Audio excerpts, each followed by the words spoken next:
हमारे चैनल में आपका स्वागत है। आप लोग अपने स्क्रीन पर दो पेज को देख रहे हैं।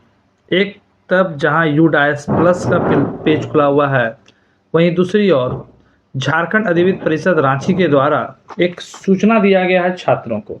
वो सूचना को मैं पढ़ता हूं, उसके बाद मैं आऊँगा यूडाइस प्लस के पेज पर। सूचना है, जैक बोर्ड परीक्षा फॉर्म जमा करने के लिए देना होगा परमानेंट एजुकेशन नंबर, जिसको शॉर्टकट में हम लोग PEN नंबर कहते हैं। Permanent account number pan number अलग है, PEN परमानेंट एजुकेशन नंबर अलग है, ध्यान रखिएगा।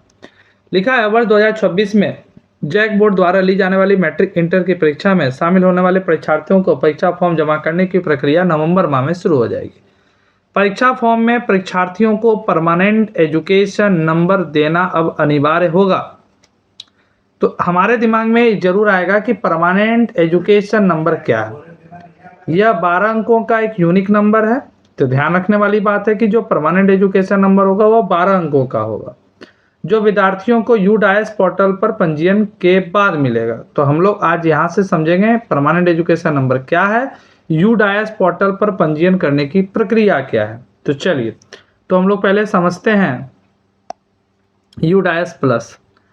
तो उससे समझने से पहले एक बार हम लोगों के दिमाग में आएगा, हर बच्चों के दिमाग में एक आएगा बात कि सर परमानेंट एजुकेशन नंबर क्या है। तो समझते हैं बारीकी से। परमानेंट एजुकेशन नंबर, जिसे हम लोग पैन कहते हैं, PEN, एक यूनिक पहचान संख्या।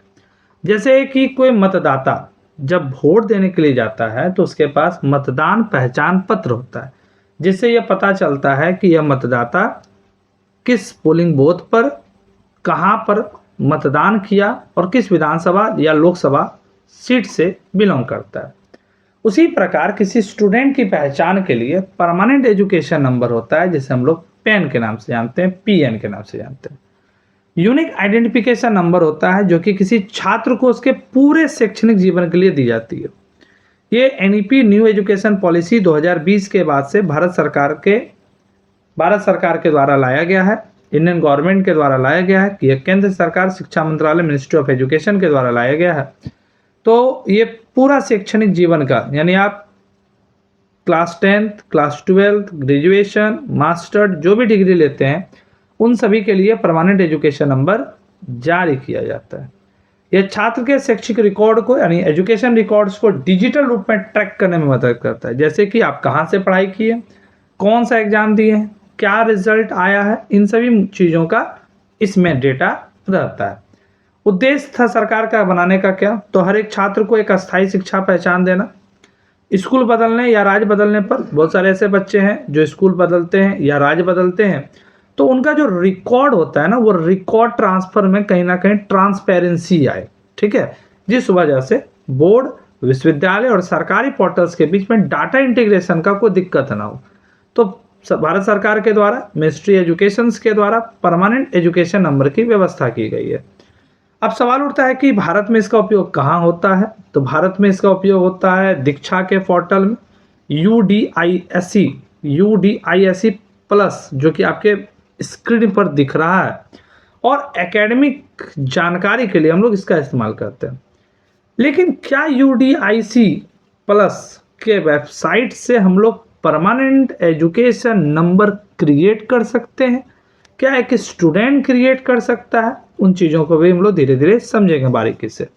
स्टूडेंट यूनिक ID या परमानेंट एजुकेशन नंबर को जानने से पहले हम लोग जानते हैं UDIC प्लस पोर्टल क्या है।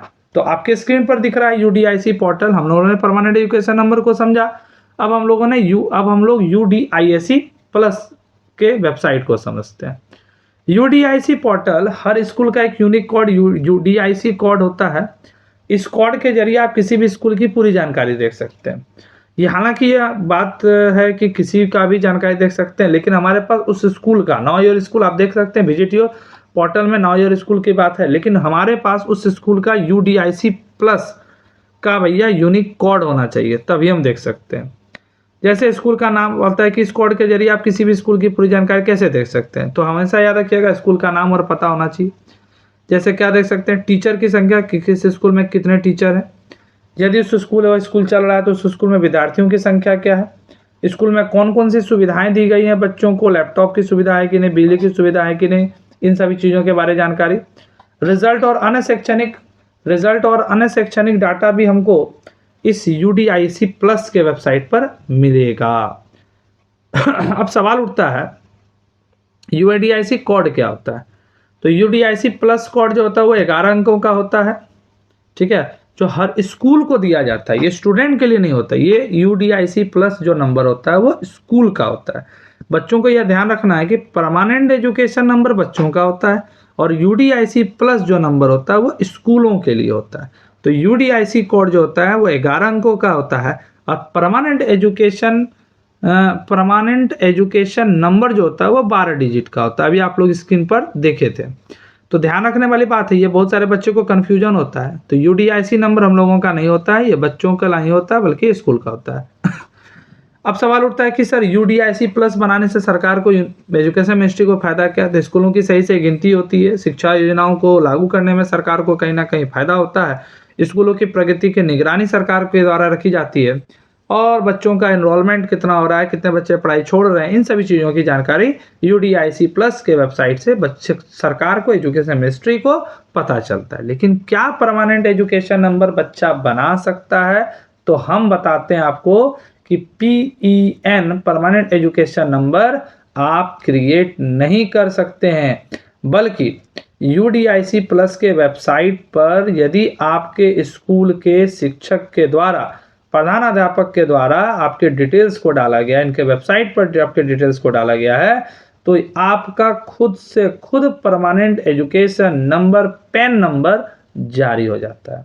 लेकिन क्या फिर हम लोग परमानेंट एजुकेशन नंबर चेक कर सकते हैं कि हमारा बना है कि नहीं? तो हम लोग इसको भी नहीं कर सकते हैं। इसको करने का भी राइट सिर्फ और सिर्फ स्कूल के पास है। तो अभी परमानेंट एजुकेशन नंबर यदि आपको लग रहा है कि बना है या नहीं बना है और इसकी किसी प्रकार की कोई जानकारी लेना है तो समय बर्बाद ना करें। ऑनलाइन क्रिएट ये आप नहीं कर सकते हैं, कोई कैफे नहीं कर सकता है। परमानेंट एजुकेशन नंबर सिर्फ और सिर्फ आपके स्कूलों के द्वारा ही जारी होगा। तो उम्मीद है कि आपको हम ना परमानेंट एजुकेशन नंबर और UDIC प्लस इस वीडियो के माध्यम से समझाने में सफल रहे। नेक्स्ट वीडियो, यदि किसी प्रकार का कोई है दिक्कत है, समस्या, तो आप कमेंट सेक्शन पर कमेंट करें। नेक्स्ट वीडियो में आपको हम उन कमेंटों को पढ़ने के बाद उसका भी एक अलग से वीडियो बना करके देंगे। यदि इसी प्रकार का इन्फॉर्मेशन आपको चाहिए तो हमारे चैनल को लाइक कीजिए, सब्सक्राइब कीजिए, अपने दोस्तों के साथ शेयर कीजिए।